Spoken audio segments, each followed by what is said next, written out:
I'm gonna be honest, I was not planning on watching the Super Bowl this year. Not that shocking coming from me who just became a football fan this season, but because of many factors, especially the NFL's favoritism towards dynasty teams and how this is literally the same matchup from 2 years ago, I was gonna tune into a halftime show and nothing else in the game mattered because I thought I already knew what the outcome would be.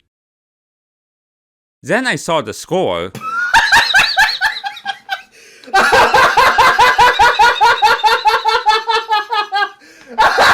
Okay, as much as that game gave me more respect for the Eagles, most of my excitement has been from watching the Chiefs lose. I really don't like Mahomes and Kelsey. Anyway, should probably get to what you clicked on here for. Kendrick Lamar, motherfuckers! I don't think this man needs any introduction, so I'm not gonna do it. Okay, fine, I will for cohesion's sake. Plus, some of y'all are so out of touch. Kendrick Lamar has pretty much been one of, if not, the biggest voice of hip-hop since his second studio album, first major label release, Good Kid, Mad City. Going on to produce To Pimp a Butterfly, Damn, Mr. Morale and the Big Steppers, and most recently, GNX. But what has gotten him all of this attention as of late is his infamous feud with Canadian rapper and fraud, Drake. It's a long and complicated story, so if you want to know the full details, there are multiple videos on here about that, but in short, Kenny said something Aubrey didn't like, so these two have been going back and forth until it ended with a murder and its after party. That other track doesn't exist. With the track that not only he just walked 5 Grammys home with, but has broken record after record after record, it was inevitable that Kendrick would be taken to the nation's biggest stage to headline the Super Bowl 59 halftime show. And SZA. However, as a lot of you might remember, this isn't actually Lamar's first big game fare. Back in 2022, Kendrick performed as a special guest for a Super Bowl 56 halftime show alongside Dr. Dre, Snoop Dogg, 50 Cent, Mary J. Blige, and Eminem playing Mad City and Alright. Though if you want to go further, he was the headliner of the 2018 College Football Championship halftime show, coincidentally being the first time this sort of game had a halftime headliner. Though that was outside of the stadium, so it technically doesn't count, but whatever, I thought it'd be worth mentioning. But with Super Bowl 59, Kendrick would be doing it by himself aside from some guest appearances, and would make his mark as the first solo rapper to headline a halftime show. Honestly, don't know why that hasn't happened sooner, but okay. Now of course, with K-Dot being the rapper he is, there's gonna be controversies leading up to the performance, like the debate on whether or not Like Us should be played due to both its nature and Drake's embarrassing attempt to sue. Christ, he's more sensitive than my old touchpad. And the fact that Kendrick will be representing the NFL because I don't think I need to explain that. But the one drama that still has me really baffled is the amount of people complaining that they didn't give the headline to New Orleans rapper Lil Wayne. Who? Oh, the guy that was featured in Chance's No Problem. Yeah, really? Now, listen, I don't mean any disrespect towards Wayne and his fans. Okay, I kinda do actually. From what I understand, he was huge during the mid-2000s to early 2010s, and his albums still kinda do receive attention, so I will come some slack. Plus, I also have some unrealistic wishes for halftime headliners. Chance. But the thing is, Wayne's prime has been far gone for years now. I bet that many people didn't even remember he existed until this whole drama started between him and Kendrick. Plus, not only does this dude care about nobody but himself, but he's likely still on drugs. The NFL obviously won't give a shit about his politics, but I don't think they want a headliner that won't even get through a minute of his performance without dropping like a fly. Maybe he would have been a decent choice 12 years ago, which was the last time the Super Bowl was in New Orleans, but choosing him today would be like choosing Kanye to headline. Speaking of which, what has he been up to recently?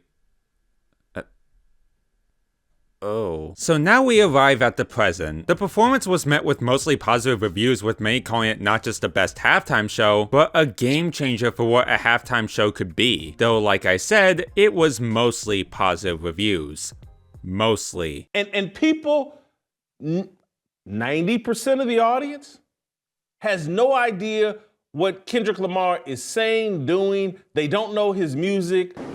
Bro, what are you talking about, man? So what has given this performance the reception it has? Well, to understand, we have to look at the halftime show itself. Also, heads up, I'm gonna heavily alter the video and not play most of the audio because I don't want to get orbit strike by the NFL. Roger Goodall can. First things first, let's talk about the setup. In the interview days before the Super Bowl, Kendrick teased that a central focus of his show would be around storytelling. It shouldn't be shocking considering some of his most popular albums are basically stories involving his personal life, but doing so in a Super Bowl saying would be vastly different from what others have done in the past, really making this one stand out. I mean, there have been attempts at story-driven halftime shows, but we don't talk about them. But this is Kendrick Lamar we're talking about. Somehow, and or obviously, he managed to pull it off. The four corners of the stage are meant to represent a video game controller, or more specifically a PlayStation controller. Oh, what timing. As the story of this performance is centered around the great American game. And who better to be its leader than not Mr. Lamar, but Samuel L.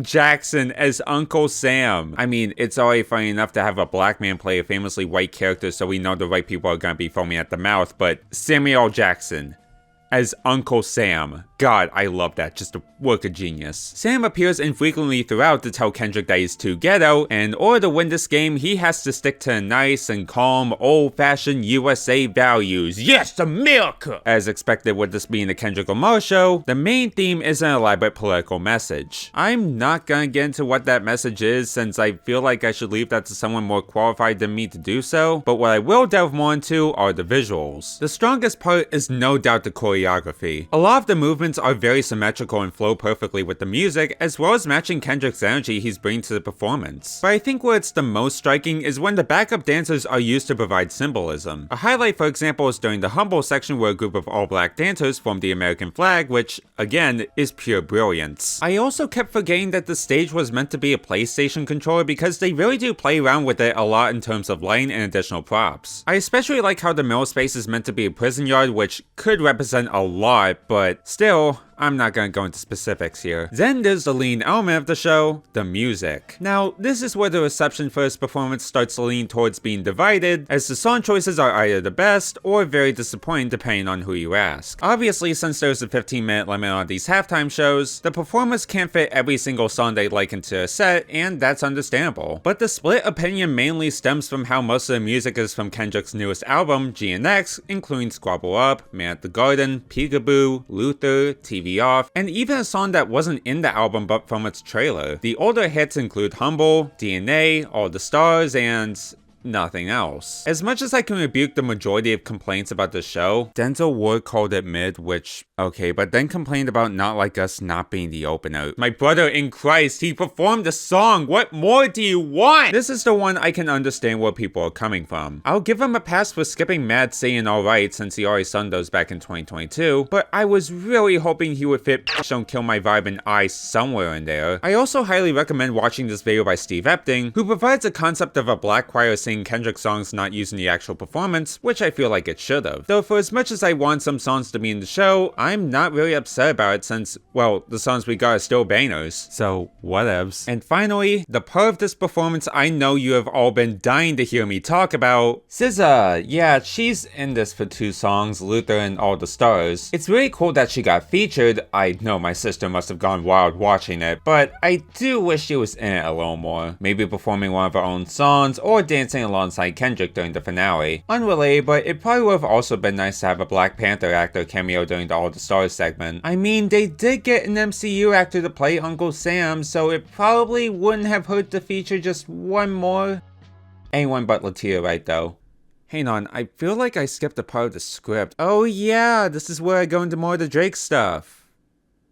Fun. I'm pretty sure this was expected from Kendrick the moment he was announced to be the headliner. The way he went about the halftime show felt like he just went to Drake's grave, dug it up, and burned his corpse alive. We hear a portion of Euphoria during the first half, which, alright, that's cool, but really goes down when it gets to Not Like Us. Firstly, I love how before segueing to Luther, he teases us about saying it with the line, I want to perform their favorite song, but you know they love the soup. Which is a reference to the defamation lawsuit I mentioned earlier that, if rumors are correct, nearly led to the song getting cut from the performance, so the NFL wanted Lamar to add the lyrics so Drake is not mentioned. I hope those rumors are true because it would make this Say, Drake, I hate you like I'm young. 100 times funnier. Just look into that stare. Look at how menacing and diabolical it is. This is the look of someone who knows what they are doing and doesn't regret a single bit. This dude low-key got the entire stadium to shout A minor. Like, he is unstoppable. There's also one really clever cameo thrown in as well, and that's the former American tennis star Serena Williams doing her victory crip walk. Why is she relevant to this discussion? Well, it was rumored back in 2011 and 2015 that Drake and her were dating, with the former appearing frequently at Serena's tennis matches, and some leaked photos of them seemingly kissing, though who knows what they were doing. If the romance rumors were true, which I can't confirm or deny, it never ended up working out. What's interesting, however, is that Drake allegedly has shown some really creepy stalkish behavior towards Serena. Again, this is also a rumor, but it might not be far off due to his frequent subtle disses at her after a time of their alleged relationship. So seeing her here and doing her iconic crip walk feels like she got the last laugh. Good for her. Kendrick closes it with TV off, which should have had a live marching band, but I feel like the stage is already crowded enough, so oh well. He brings out mustard! And the final shot is the crowd lights spelling game over, and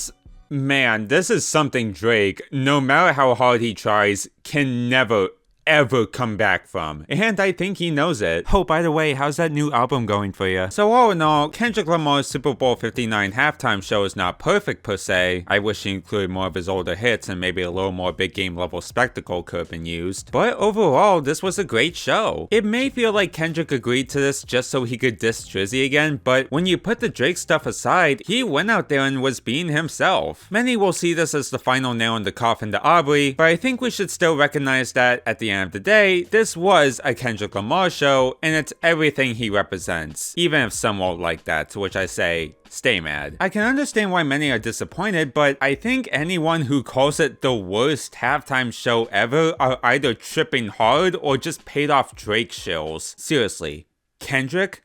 Worse than Maroon 5? Yeah, these comments are Drake bots 100% confirmed. That's why I'm giving Kendrick Lamar's halftime show an 8 out of 10. Could have used some improvements, but wow was this entertaining. Looking forward to whoever will headline the next Super Bowl. Realistically, I hope it's Tyler. He should have gotten a Grammy nomination for Chromacopia, man. But in the meantime, I'm gonna go continue to cry crushing why God hates the Detroit Lions so much.